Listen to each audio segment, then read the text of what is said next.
Katika ardhi ya Uajemi, moto wa zamani uliwaka sana. Rusbeh mdogo alilinda moto huo usiku kucha.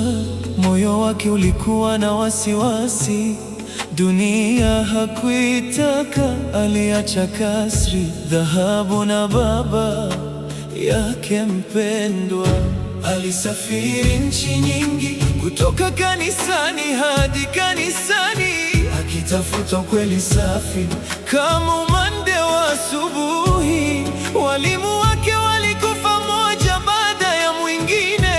Mwisho alisema, katika Arabuni nabii atakuja. Salman al-Farisi, mfungwa huru moyoni mwake, alijiuza ili apate uhuru wa roho yake. Alipanda mitende, alitimiza ahadi kwa Rasulullah. Salman mwana wa Adam, si kutoka kabila, si kutoka damu, bali ni imani inayowaka kama moto. Salman, wewe ni wa Ahlul Bait ya Mtume.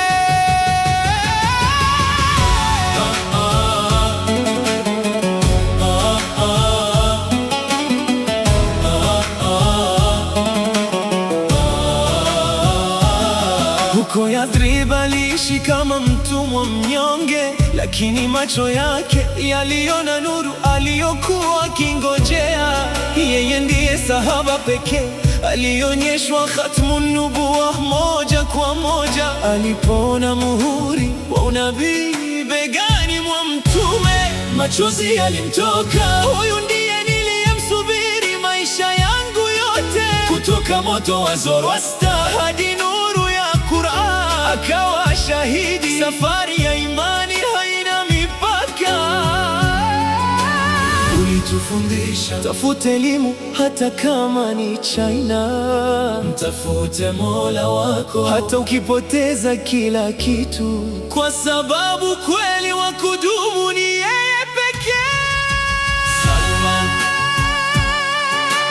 Salman, Salman. Hey Salman al-Farisi, hadithi yako haishi moyoni mwetu. Kutoka Uajemi hadi peponi ulikimbia, ukitafuta